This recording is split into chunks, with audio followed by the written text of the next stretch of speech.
अच्छा बेटा, जो नेक्स्ट है, this is the concentration of glucose. ठीक है, if the concentration of glucose is below 80 to 100 milligrams per ml of the blood, that is considered low concentration. अगर इससे above हो जाती है तो that is the high concentration. This low and high concentration is actually the stimulus which will activate some of the corrective mechanisms, and these mechanisms will bring the concentration of glucose back to normal in our blood. Why it's important? We have already discussed. Their concentration should be at normal to prevent bursting or shrinking of the cells, which can lead to the death of the cell and ultimately the death of that particular organism, cell, organ, इस तरह. अब इसमें आप देखें बेटा, लो concentration can be because of any reason. ठीक है, you are not taking glucose या कोई और इशू है, कोई डिजीज है, तो उसकी वजह से लो कंसंट्रेशन होती है. अब लो कंसंट्रेशन या आपने एक्सरसाइज ज्यादा की है, कैलोरीज कम कंज्यूम की है, ग्लूकोज आपकी बॉडी में कम है, तो it will activate the corrective mechanism. Corrective mechanism हमारी बॉडी का कौन सा है जो ग्लूकोज की कंसंट्रेशन को लो से हाई करता है? That is the secretion of the glucagon from pancreas. ठीक है, pancreas is an organ gland है. ये क्या करता है? ये ग्लूकागॉन सिक्रीट करता है. This glucagon actually converts the glycogen जो हमारे लीवर और मसल्स में स्टोर होती है into glucose, and that glucose is added into the blood and blood glucose concentration rises. ठीक है, अगर 60 हुई है तो इट विल बी 80 to 100. जब 80 to 100 मिलीग्राम्स पर ml ऑफ ब्लड हो जाएगी, then secretion of glucagon will be stopped. तो ये ग्लूकागॉन की secretion is the corrective mechanism. ठीक है, इसने हमारी कंसंट्रेशन, ब्लड ग्लूकोज कंसंट्रेशन को इंक्रीज किया है, तो this is not known as the negative feedback because its concentration was low, और इसने इसकी कंसंट्रेशन को हाई किया, तो it's known as the negative feedback. इसी तरह अगर हमारे ब्लड में ग्लूकोज की कंसंट्रेशन हाई है, ठीक है, you have taken more carbohydrates, तो उसमें क्या होगा? या मोर स्वीट्स है, मोर सोर्सेज ऑफ कार्बोहाइड्रेट्स, तो उसमें आपका जो ब्लड का ग्लूकोज कंसंट्रेशन लेवल है that will be high. High is the stimulus. ये हमारी बॉडी के करेक्टिव मैकेनिज्म को एक्टिवेट करेगा, और इस केस में corrective mechanism is the secretion of insulin from pancreas, and this will convert the extra glucose into glycogen and store it into liver and muscles. ठीक है, यहाँ से extra glucose will be converted, so the concentration of glucose will be, it will fall down or it will be brought back to the normal. इसको हम negative बोलते हैं. Any issue?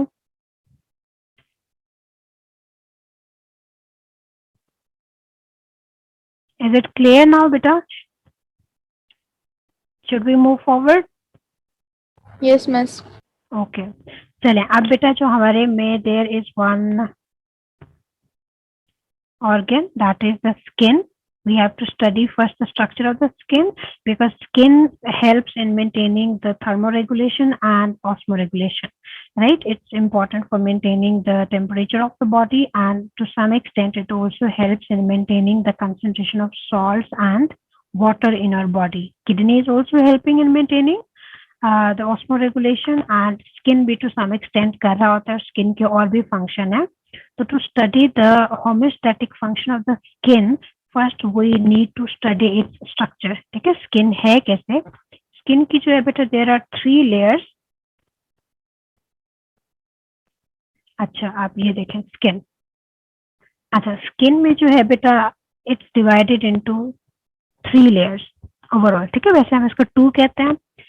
ये जो फर्स्ट वन है, this is known as the epidermis. आप ये देखें, इसमें ब्राउन है. ये upper one, top one is the cornified layer. ठीक है, उसके नीचे जो पर्पल आपको शो किया होगा, this is the granular layer, और इसके नीचे जो लास्ट है, दिस वन लाइन, ठीक है, curve line which has the papilla, this is known as the Malpighian layer. तीनों लेयर को हम कलेक्टिवली बोलते हैं ये एपिडर्मिस है. बिल्कुल टॉप पर एक लेयर होती है, इसके अंदर फर्दर जो है डिवाइडेड इनटू 3 पार्ट्स और 3 लेयर्स है. अच्छा, इसके नीचे वाली जो हमारे पास लेयर होती है जिसमें ब्लड वेसल्स भी होती हैं, दिस इज द डर्मिस. ये ठीक है, आप नीचे देखें, यहाँ पर जो है ये मस्टर्ड और येलोइश कलर, ये वाली जो लेयर है, this is the dermal layer या डर्मिस हम इसको बोलते हैं. इसके अंदर अब हम डिटेल में देखेंगे कि कौन कौन से पार्ट्स प्रेजेंट है. इसके बाद जो एक थर्ड है, that is the adipose layer. ये जो व्हाइट वाली शो की हुई है आपको, ठीक है, व्हाइट यहाँ पे शो की हुई है, व्हाइट भी नहीं आती, बट जहाँ पर ये here you can see these adipose tissues are present, this is known as the adipose layer है। ठीक है, 3 लेयर्स हैं। अब आप इनको देखते हैं कि इनके जो है स्ट्रक्चर कैसा या फंक्शन कैसा है। अच्छा, स्किन का जो बेटा एक मेन फंक्शन है that is the protective function, because it is covering almost all parts of our body, तो it has the protective function है। अच्छा, उसके अलावा it also has the excretory function है। एक्सक्रीटरी में जो हमारी बॉडी में एक्स्ट्रा सॉल्ट और वाटर हैं that are actually being excreted out through sweat, ठीक है, which is occurring through the skin है, तो it also has the excretory function है। उसके अलावा it also has the thermoregulatory function है, बिकॉज आप देखें स्वेटिंग होती है, तो स्वेटिंग की वजह से हमारी बॉडी का जो टेम्परेचर होता है वो स्लो डाउन या लो हो जाता है, तो it has the thermoregulatory function as well. उसके अलावा ये जो है इसमें बेटा there are some of the receptors present जो क्या करते हैं हमारी बॉडी में डिफरेंट स्टिमुलस को डिटेक्ट करते हैं, like temperature that is detected by some of the receptors in the skin. इसी तरह पेन, टच, प्रेशर जो है वो हमारी स्किन के अंदर there are some of the receptors और वो इसको डिटेक्ट करते हैं। ठीक है, अच्छा, इसके अलावा हमारा जो स्किन है it also secretes some of the sebum, ठीक है, sebum is actually chemical which is secreted by the some glands in our body, और वो sebum क्या करता है that prevent us from the germs। ठीक है, तो इसका मतलब ओवरऑल प्रोटेक्टिव में हम इसको ले लेते हैं, जर्म्स से भी ये हमें प्रोटेक्ट कर रहा होता है। ठीक है, ओवरऑल हम इसकी बेटा 2 लेयर्स लेते हैं, एक एपिडर्मिस है और दूसरी डर्मिस है। एपिडर्मिस में मैंने अभी आपको बताया देयर आर द 3 लेयर्स है। ठीक है, जो सबसे टॉप पर होती है दैट्स द कॉर्निफाइड लेयर जो यहाँ पर ब्राउन की हुई है। कॉर्निफाइड लेयर जो है बेटा this is the dead layer. ठीक है, इट्स द आउटर वन, इसमें डेड होते हैं, ड्राई होते हैं, फ्लैट, और आपको हॉर्नी सेल्स नजर आते हैं, रफ से जैसे होते हैं। ठीक है, और ये हॉर्नी सेल्स क्यों होते हैं, that is because of the deposition of the keratin protein. ठीक है, इसके अंदर कैरेटिन जो है दिस इज कैरेटिन। ठीक है, इसके अंदर keratin protein is deposited into these into the cells of these layers, that's why these are the horny cells होते हैं। अच्छा, उसके अलावा ये जो लेयर है बेटा, स्किन के 2 पॉइंट्स रह गए ना। अच्छा चलें इसका, ठीक है, ये जो बेटा लेयर है दिस इज, ठीक है, इट हैज द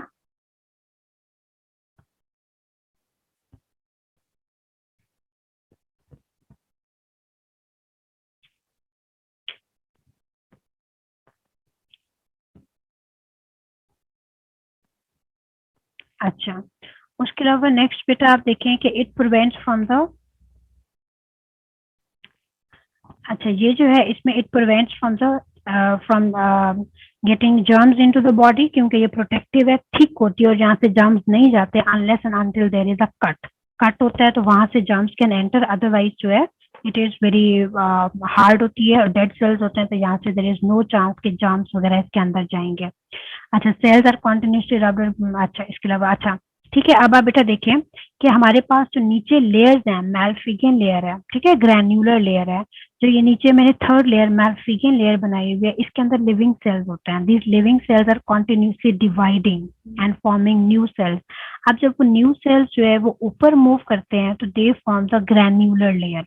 ठीक है, और जब ग्रैन्युलर लेयर्स के सेल्स की डेथ हो जाती है तो they ultimately move at the top and they form the cornified layer which are deposited by the keratin. ठीक है, डेड सेल्स भी होते हैं, 3 लेयर्स। अब हमने फर्स्ट लेयर को देखा है, हम थर्ड लेयर सेकंड लेयर देखते हैं। Second is the granular layer है, it also has the living cells है, they move upward, become dry, horny, giving rise to the cornified है। ठीक है, all these 3 have the protective function. Malpighian layer इसमें living cells होते हैं and these are the cells which are actually undergoing the division, जहाँ पर sales divide कर रहे होते हैं और डिवाइड करने के बाद दे मूव अपवर्ड, और ऊपर मूव करने के बाद what happens, they ultimately are deposited by the, ultimately there is deposition of the keratin and they become dead, और ये एंड पर आपके मैलफिगियन सेल्स बना लेंगे। यहाँ तो कोई issue? Excuse me, miss, what are horny cells? What are Horny cells. horny cells? होते हैं बेटा जैसे ये थिक होते हैं, आपके रफ से होते हैं, रफ सी अपीयरेंस होती है, आप टच करते हो तो एक रफ सी आपको फीलिंग आती है ना, रफ सरफेस होती है, उसको हम बोलते हैं। हार्ड होते हैं थोड़े से, ठीक है। तो सॉफ्ट स्किन भी होती है जिसको हम बेबी स्किन बोलते हैं, एक हार्ड सी रफ सी होती है। ये आपको जो है ना ऑन पाल्म से ज्यादा आपको फील होता है डेड सेल, ठीक है, या हमें सोल पे ज्यादा फील होता है। इसके अलावा लिप्स पे भी आपको एक रफ, आप टच करें तो आपको एक रफ से फीलिंग आती है, these are the dead cells, ठीक है। वो कॉर्निफाइड कहीं पे ज्यादा क्लियर होता है। अच्छा, इसके बाद नीचे आप देखें बेटा डर्मिस है। अब डर्मिस का स्ट्रक्चर जो है दैट इज लिटिल कॉम्प्लिकेटेड, इसको हम यहाँ से देखते हैं, मैं आपको यहाँ से बताती जाती हूँ डायग्राम से ही। अच्छा, इसमें बेटा हमारे पास क्या है, there are some of the nerve endings present, ठीक है। ये नर्व एंडिंग्स क्लियर होगा, लेट मी, अच्छा, there are some of the nerve endings present, बेटा ये वाली भी नर्व एंडिंग्स हैं, ठीक है, ये भी नर्व एंडिंग्स हैं, और इसके अलावा और भी हो सकती हैं, जैसे ये भी नर्व एंडिंग्स हैं। अच्छा, नर्व्स मतलब नर्वस सिस्टम न्यूरॉन्स की कुछ एंड पॉइंट्स हैं which are actually acting as the receptors. ये हमारी बॉडी में किसी ना किसी रिसेप्टर को जो है परसीव कर रही होती हैं, डिटेक्ट कर रही होती हैं। आउटसाइड भी हो सकता है, इनसाइड भी हो सकता है। अब आप देखें कि बेटा ये जो रिसेप्टर्स हैं, ये दे हैव मेंशन्ड हियर, इसमें से आपने देखना है जो हमारे मोस्टली टॉप पर होते हैं, बिल्कुल टॉप पर होते हैं, वो टच रिसेप्टर्स होते हैं। हमें हल्का सा भी कोई टच करे तो हमें फील हो जाता है, ठीक है। इसका मतलब है कि touch receptors are at the top है। इसी तरह टेम्परेचर रिसेप्टर्स होते हैं, when we touch something hot और समथिंग कोल्ड, तो हमारे ये जो टेम्परेचर रिसेप्टर्स होते हैं ये टेम्परेचर को डिटेक्ट करते हैं, ठीक है। उसके बाद ये सेंड करते हैं मैसेज टू आवर ब्रेन, फिर ब्रेन जो है वो फिर एक करेक्टिव फीडबैक मैकेनिज्म को एक्टिवेट करता है। इसी तरह आप ये नीचे देखें, ये प्रेशर रिसेप्टर्स आपको नजर आ रहे हैं, ये वाले, ठीक है। प्रेशर रिसेप्टर्स जो हैं, pressure receptors are slightly deeper into the, miss आप बहुत तेज बोल रही हैं, अगर आप थोड़ा सा स्लो डाउन कर देंगे बाद में हमें ये नोट सेंड कर दें। मिस लिखा नहीं जा रहा इतनी जल्दी। मुझे इतनी तेजी से लिखा नहीं जा रहा है, आप नोट्स बाद में प्लीज सेंड अच्छा कर ये बेटा मैं दीजिएगा। सेंड कर दूंगी, जो मैं बोल रही हूँ आप वो डिक्टेट कर रहे हो। ये इसमें जो आप बोल रही तो हैं इस वो थोड़े तरह तो फंक्शन बेटा, स्टाइल भी तो है ना, तो वो भी हम अच्छा नहीं लिखते नहीं, हैं। आप उसको नोट डाउन ना करो, जस्ट ट्राई टू अंडरस्टैंड, मैं आपको बाद में सेंड कर दूंगी, ठीक है। यहाँ से आप थैंक समझ लें, मैं आपको नोट सेंड कर दूंगी। इस तरह तो ना आप इसके ऊपर कंसंट्रेट कर सकेंगे, ना आपसे वो प्रॉपर लिखा जाना है। अच्छा, इसमें ऐसे ही हो रहा है, हम लोग बीच यू। बीच में से लिखते हैं और हम आपकी भी सुनने की कोशिश करते हैं, कुछ भी नहीं होता। अच्छा चले उसको छोड़ें, इसको बेटा आप देखें। अच्छा यहाँ पर जो है, एक मिनट मैं जूम करती हूँ तो पेन गायब हो जाता है।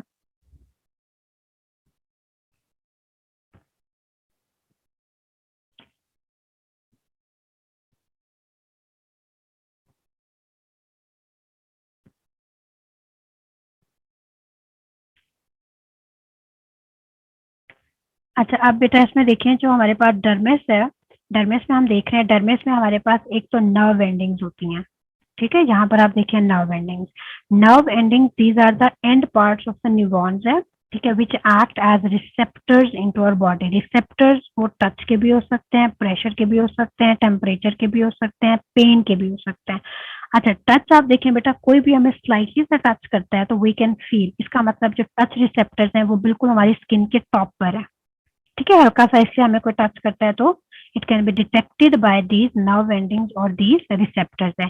इसी तरह टेम्परेचर के भी हमारे पास ऑलमोस्ट टॉप पर ही होते हैं।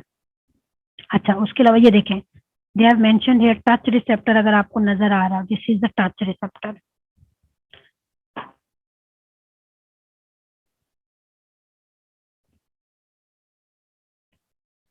ठीक है। ये जो बेटा this is the touch receptor, ये वाला जो सर्कल किया है मैंने, और ये जो नर्व एंडिंग्स है ये मोस्टली हम प्रेशर रिसेप्टर, इसको हम टेम्परेचर रिसेप्टर बोलते हैं। अच्छा प्रेशर जो होता है बेटा, प्रेशर थोड़ा सा नीचे डीप होता है इनटू द स्किन, इसलिए आप अभी देखिए कि आप जब प्रेशर ज्यादा एक्सर्ट करते हैं, ठीक है, थोड़ा आपको ज्यादा प्रेस करना पड़ता है, जब वो डीप इनटू द रिसेप्टर्स की एंडिंग्स तक टच होता है तो देन आप प्रेशर जो है वो फील करते हैं। एक तो हमारे पास इसमें क्या होती है, नर्व एंडिंग्स होती हैं जो डिटेक्ट करती हैं स्टिमुलस को, pressure, temperature, touch, heat, cold, और उसको सेंड करती हैं ब्रेन तक, फिर ब्रेन उसके अकॉर्डिंगली जो है ना करेक्टिव मैकेनिज्म को एक्टिवेट करता है।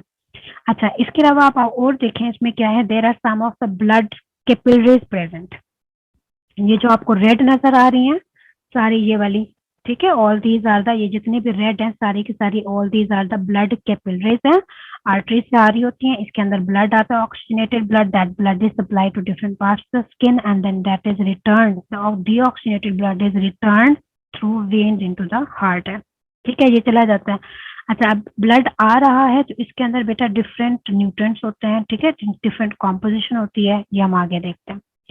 अच्छा, अब ये जो बेटा आप देखें कि ये आपको पर्पल नजर आ रहा है, पर्पल के अलावा ये आप हेयर देखें, पूरा का पूरा ब्लैक आपको ये जो हेयर नजर आ रहा है, ये जो मैलफिगियन लेयर है, थर्ड लेयर ऑफ एपिडर्मिस हमने पढ़ी है, ये बेटा सिंक होती है down into the dermis.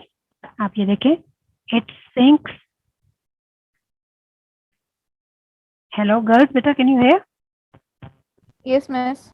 Yes, अच्छा, miss. वो मेरे, ठीक है, वहां से वो एक बीप बजी है कि मुझे लगता है बैटरी डाउन हो गई है हैंड्स फ्री की। अच्छा, जब बंद हो जाए तो आपने बताना है, मैं फिर दूसरे इंसर्ट कर लूंगी।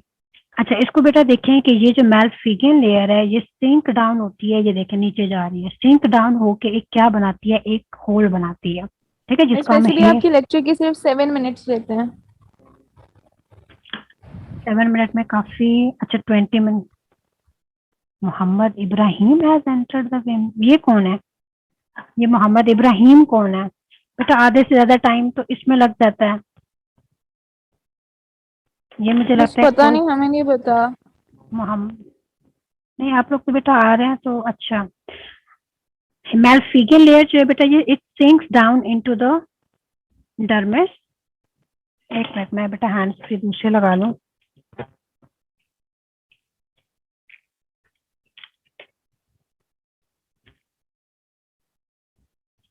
अच्छा, ये बेटा मैलफिगियन लेयर जो है, ये देखें, ये इट सिंक्स डाउन और ये क्या बनाती है, एक होल बनाती है, ट्यूब बनाती है, जिसको हम बोलते हैं हेयर फॉलिकल है, ठीक है। हेयर फॉलिकल के अंदर हेयर ग्रो करता है। अब हेयर कैसे ग्रो करता है? Hair is basically dead cell, ठीक है, it is deposited with keratin, इसमें कैरेटिन होता है, डेड सेल्स होते हैं और पिगमेंट्स होते हैं, जिसकी वजह से it has the black colour. अच्छा, अब ये ग्रो कैसे करता है? अगर ये डेड सेल है तो एट द बॉटम, ये यहाँ पर, ये जो at the bottom of the hair,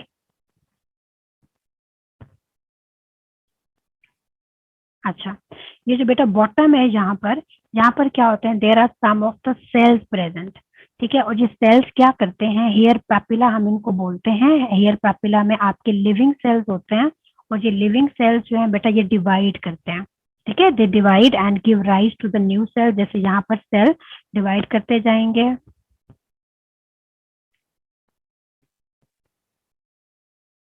अच्छा, यहाँ पर बेटा सेल्स जो है वो डिवाइड करते हैं and they form new sales.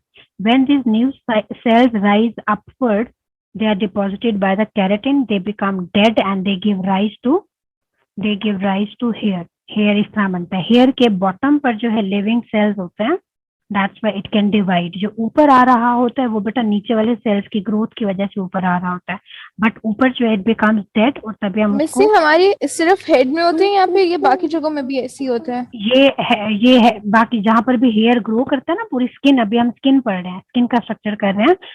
Skin जहां पर भी आप हेयर होगा, हेयर के नीचे जो है there will be the hair papillae.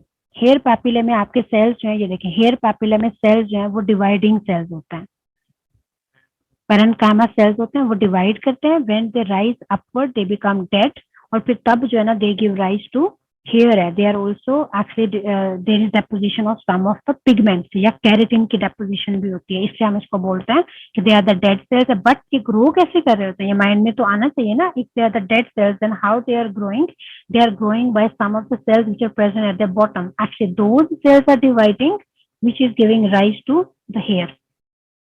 जहां पर भी होगा स्किन में आप देखें, जहां से हेयर बेटा अराइज हो रहा होता है वहां पे आपको एक छोटा सा होल भी मिलता है, कहीं ना कहीं से निकल रहा है ना, तो that is actually the hair follicle.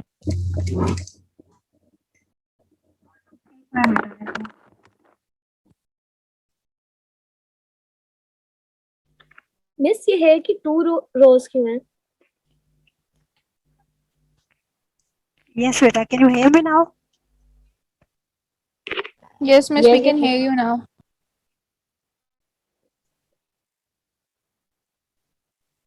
M I audible बेटा? Yes, yes miss. Miss, you are audible. अच्छा चले, इसमें बेटा जो नीचे हेयर पैपिला है, यहाँ पर सेल्स डिवाइड करेंगे, और इस तरह आप देखें जैसे ये मैंने इलोंगेटेड बनाया है, इस तरह डिवाइड करके ऊपर आ जाएंगे and they will give rise to the hair है, ठीक है। हेयर फॉलिकल भी मैंने आपको बता दिया है, हेयर फॉलिकल ये ट्यूब है, हेयर हो गया, और ये और बिल्कुल जो इसकी टिप होती है हेयर की, उसको हम हेयर शाफ्ट भी बोलते हैं। ठीक है, अभी इतने चीजें कर रहे हैं। अच्छा, एक और स्ट्रक्चर बेटा अराइज होता है, that is also by sinking of this Malpighian layer into the dermis layer. आप देखें ये जो साइड पे बने हुए हैं दो, these are the sebum glands, ये जो मैंने ये वाले बनाए हुए हैं, ठीक है, sebaceous glands हैं। These are also formed by sinking of this malpighian layer into the dermis. Last वाली लेयर आप देखिए सिंकों के नीचे जा रही है, it is giving rise to the to sebaceous glands, इनको हम sebaceous glands बोलते हैं। और एक हेयर फॉलिकल के साथ जो है बेटा दो sebaceous glands अटैच होते हैं हमेशा।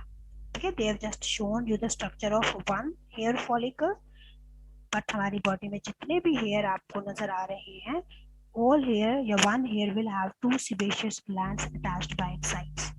ठीक, अच्छा अब ये sebaceous glands क्या करते हैं, ये बेटा secrete करते हैं एक chemical which is known as the sebum।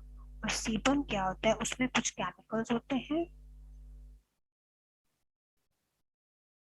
अच्छा, ये बेटा secrete करते हैं sebum, और सीबम का फंक्शन क्या है, सीबम इज बेसिकली एंटीसेप्टिक होता है। ये बेटा क्या करता है, या